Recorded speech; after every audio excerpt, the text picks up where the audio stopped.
Baik, kita berikutnya akan membahas materi ini. Ini penyimpangan manusia dari tauhid. Kapan manusia menyembah selain Allah? Tidak di zaman Nabi Adam. Makanya Nabi Adam bukan rasul, tapi nabi. Sampai Nabi Idris juga sama. Manusia masih bertauhid, masih menyembah Allah. Makar pertama yang dilakukan Ajazil adalah menyesatkan kaum Nabi Nuh alaihissalam menyembah patung. Dan patung yang pertama kali disembah adalah patung Nabi Adam sendiri.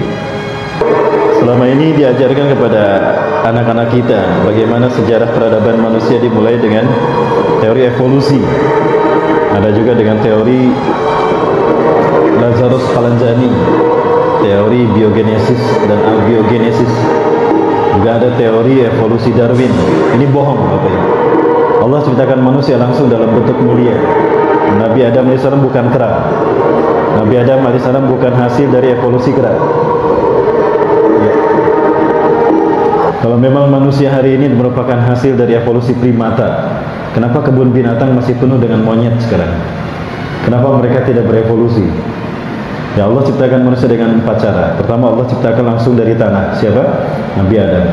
Yang kedua, Allah ciptakan manusia dari tulang rusuk. Siapa? Siti Hawa. Yang ketiga, Allah ciptakan manusia langsung dari seorang wanita tanpa disentuh laki-laki. Siapa? Nabi Isa alaihissalam. Dan yang keempat, Allah ciptakan manusia melalui proses reproduksi. Sperma membawahi ovum. Siapa?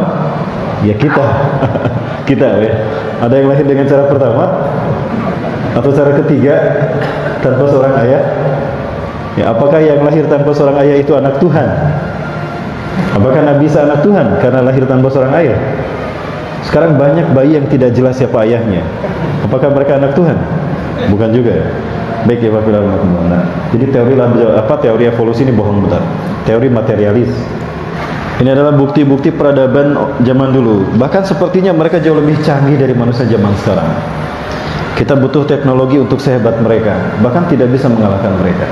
Tapi mereka dengan alam yang ada, mereka bisa menciptakan sesuatu yang luar biasa.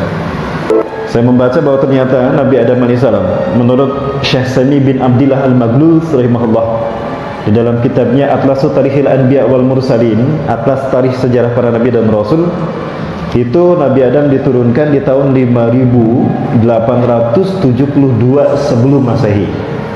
Jadi jarak dari Nabi Adam ke kita itu tidak lebih dari 8000 tahun.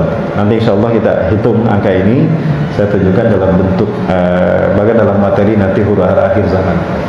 Jadi kita ini hari ini dari Nabi Adam sudah 8000 tahun berada di muka bumi, kurang lebih. Rasulullah SAW menutup perjalanan para nabi dan rasul dan menjadi nabi yang terakhir diutus ke muka bumi, dan beliau menyempurnakan risalah para nabi dan rasul. Nah, kemudian Rasulullah SAW menyebutkan antara beliau dengan kita akan ada 5 fase yang akan dialami oleh umat akhir zaman. Berdasarkan hadis dari Nu'man bin Bashir radhiyallahu an, Nu'man bin Bashir dari sahabat Huzaifah bin Yaman radhiyallahu an, di mana Rasulullah SAW menjelaskan, takunu nubuwwatu fikum masyaallahu an takuna, summa yarfa'u idza syaa yarfa'ha, summa takunu khilafatan ala minhaji nubuwwah.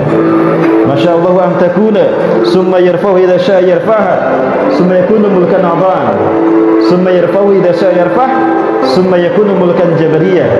Masyaallahu an yakuna, summa takunu khilafatan ala minhaji nubuwwah, thumma sakata. Ini masa kenabian sudah lewat. Rasulullah SAW sudah wafat 14 abad yang lalu.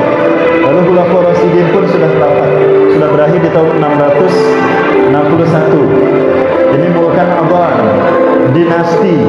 Adhan itu menggigit. Menggigit artinya turun-temurun.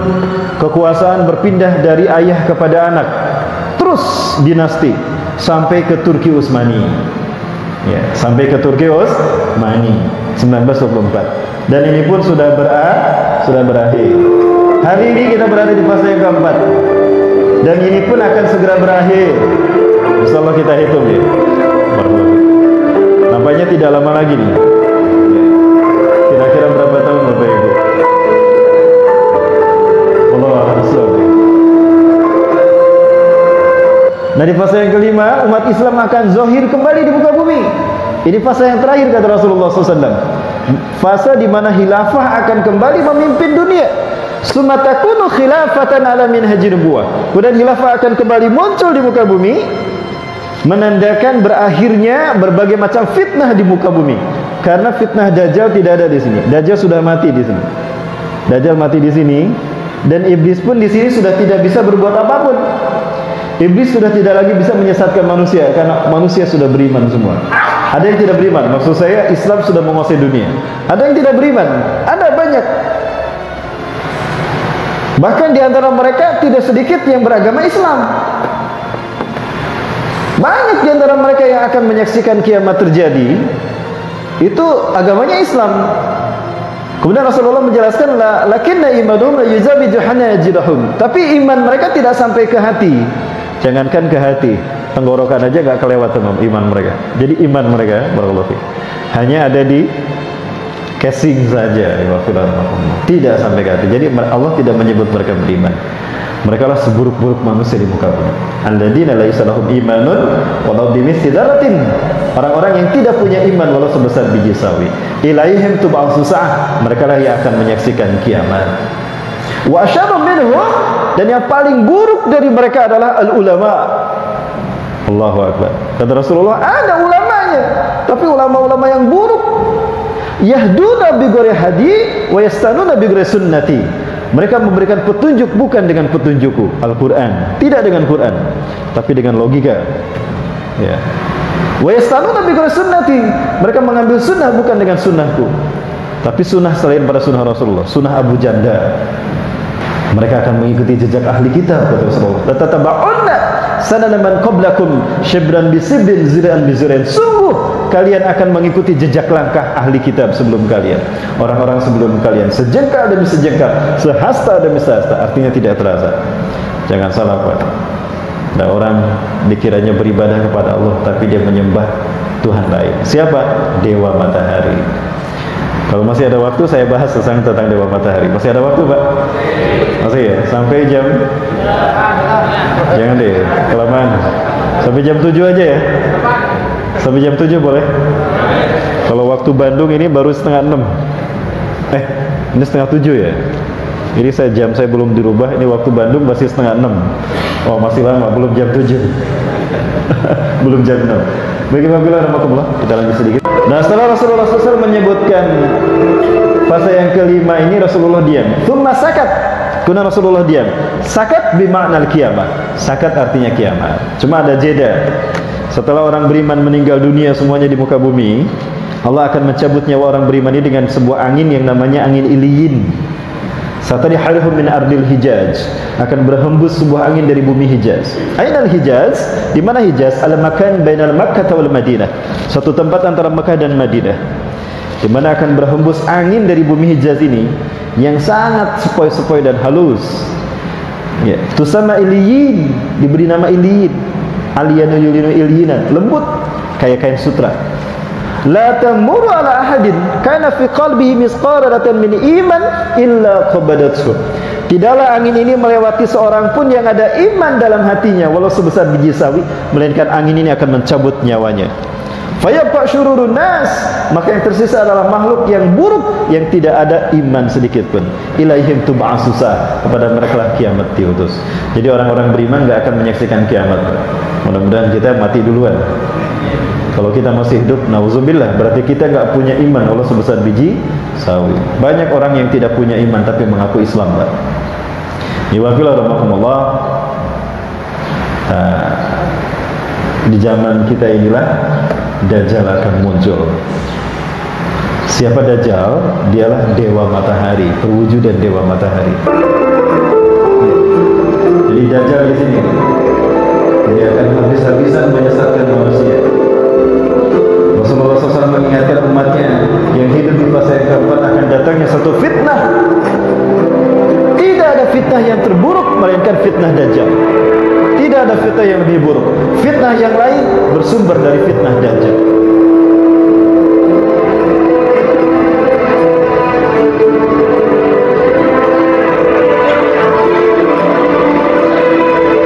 Ini kita bahas sekarang siapa Dajjal sesungguhnya. Kelahiran Dajjal ini hampir mirip dengan kelahiran Ajajil. Sama-sama dilahirkan di negeri yang dimusnahkan oleh Allah melalui tangan malaikat Jibril. Kalau Ajazil lahir di suku Al-Haris, kalau Samiri lahir di Samirah. Samirah itu Palestina. Jadi Palestina ini adalah kampung halamannya Dajjal, Pak. Jadi kalau Dajjal mau mudik, mudiknya kemana? Ya Palestina. Ya. Dia lahir di Samirah. Samirah ini juga sama. Bangsa yang memang menyembah berhala, maksiat, berzina, berjudi. Mereka sudah tidak bisa lagi beriman kepada Allah. Allah murka kepada mereka. Allah hukum mereka dengan dimusnahkan, diratakan untuk mereka. Sebelum diratakan, si Samiri masih kecil, masih balita. Diselamatkan dia oleh malaikat Jibril, suku Al-Haris diratakan, seret. Dan si Samiri ini ditempatkan di sebuah pulau entah berantah. Ada yang menyebutkan di Laut Yaman. Ya, di Laut Yaman ini ada pulau, nanti kita lihat insyaallah ada tayangannya. Nah, disitulah dia dibesarkan sejak 5 tahun sampai 100 tahun. Ya, Rasulullah SAW menyebutkan kalau Dajjal ini lahir menjadi petaka bagi kedua orang tuanya. Ayahnya lahir dari incest, ibunya juga sama. Adik dan kakak berzina, lahir ayahnya. Adik dan kakak berzina, lahir ibunya. Nikah tuh keduanya. Dan ketika ibunya menstruasi disetubuhi sama ayahnya, jadi itu Dajjal. Ketika Samiri lahir ke dunia, ini hujan gelap, dordar, petir. Ya, seolah-olah bumi tidak menerima kelahiran jabang bayi yang bernama Samiri ini. Dia lahir 100 tahun sebelum Nabi Musa diutus. Di usianya hampir 3000 tahun, Pak, Samiri ini. Di zaman Nabi Musa dia bernama Samiri.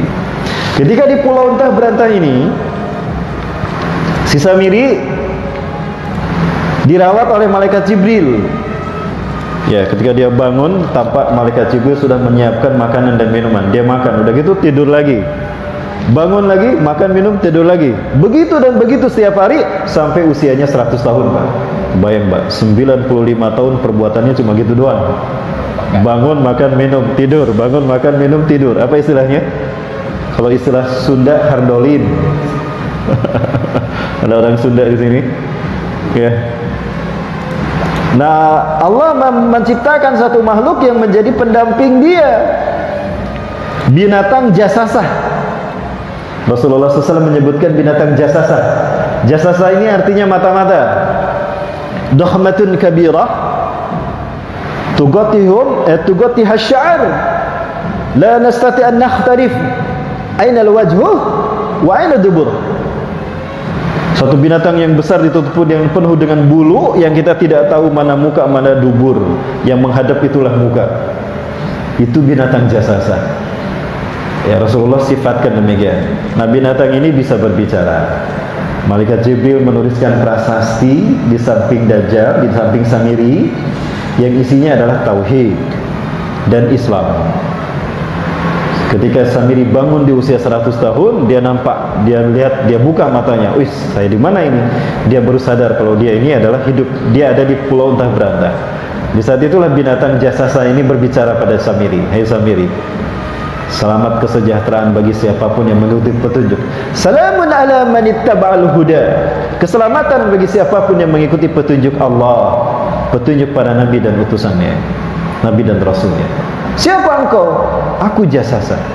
Aku yang akan mendampingimu di hari kau dilahirkan, di hari kau berbicara pada manusia, dan di hari kau hilang, dan di hari kau akan muncul ke muka bumi. Aku akan mendampingimu. Di binatang ini akan muncul lagi nanti di akhir zaman. Ya, wafilah rahmatullah. Bulan Agustus 2017 di Filipina muncul binatang mirip dengan apa yang disifatkan Allah. Apakah ini binatang jasasa? Ini bulan Agustus 2017 di Filipina, penuh dengan bulu. Ya. Dan dia nggak pernah jauh dari pantai, Pak, karena dia selalu menjaga badannya agar tetap basah. Ya, sesekali dia berenang di laut, kemudian juga dia masuk ke bumi kembali. Nah, wabillahi rahmatullah. Setelah di usia 100 tahun tadi dikatakan oleh binatang jasasa ini. Apa ini kata si Samiri? Nah, diajarkan, dibacakan. Ini adalah tentang tauhid. Allah adalah Tuhan penciptamu, Tuhan alam semesta. Ya, dia punya nama-nama baik. Dialah pencipta kita, dialah Tuhan kita satu-satunya, dan semua makhluk wajib beribadah padanya, bertasbih kepadanya di langit dan di bumi. Semuanya dijelaskan, termasuk kewajiban dia salat, mengibadah, menyembah Allah. Wahai Samiri, kata binatang jasasa ini, aku sudah menyampaikan tugasku kepadamu. Sekarang jawabannya adalah, hal tu'minu billah, apakah kau beriman kepada Allah? Wa ta'taqidu bima qultu anifan, ya bima ubayyinu lakum anifan. Ya, apakah kau beriman kepada Allah dan menerima apa yang aku jelaskan? Jika kau beriman kepadanya, sungguh engkau akan menjadi mukmin sejati, karena ajalmu akan ditangguhkan hingga akhir zaman. Fa in lam tu'min billah, namun jika kamu tidak beriman kepada Allah, fa innaka mal'unun ila yaumil qiyamah. Wa tahsyurullahu ila wa yahsurukallahu ila jahannam. Jika engkau tidak beriman kepada Allah, engkau terkutuk sampai akhir zaman, dan Allah akan menyeretmu ke dalam neraka. Dia tidak menjawab tuh. Famadal jawab ya Samiri? Apa jawaban wahai Samiri? Samiri diam aja, enggak menjawab kepada binatang. Binatang ini pergi.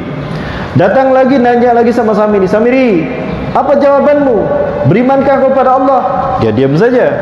Pergi lagi binatang jasasa. Pas muncul binatang ini bertanya lagi, dan Samiri mengatakan, hei binatang buruk rupa, binatang enggak puguh wajah.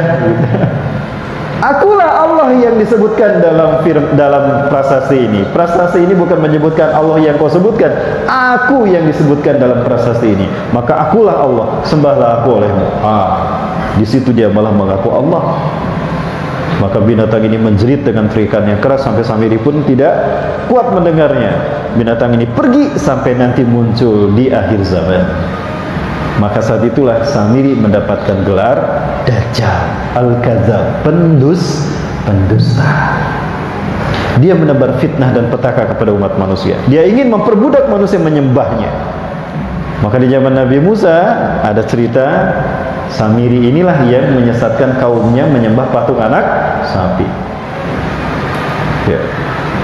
Patung anak sapinya dipecahkan oleh Nabi Musa. Marah besar Nabi Musa.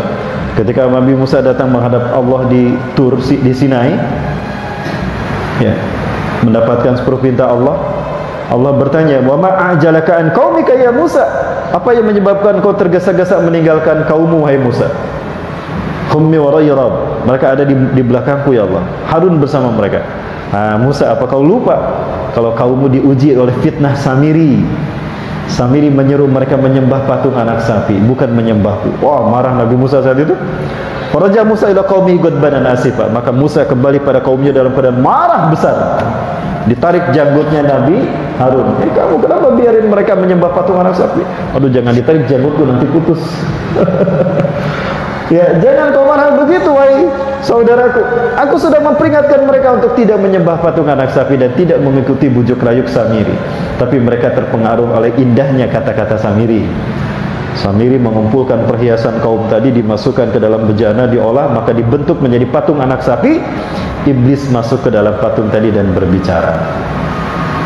Dihancurkan patung tadi. Kaum Nabi Musa yang bangsa Yahudi yang menyembah patung anak sapi itu taubatnya dengan dibunuh oleh orang yang beriman.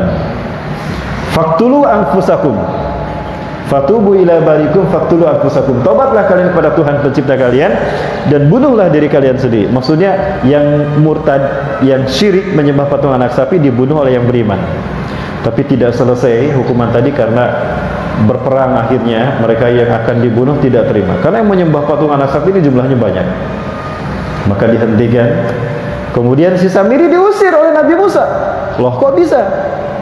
Sementara yang disesatkan Samiri tobatnya dibunuh, si Samirinya kok nggak dibunuh? Karena yang membunuhnya bukan Nabi Musa, bukan pula Nabi Isa bukan pula Nabi Muhammad, tetapi Nabi Isa alaihi salam.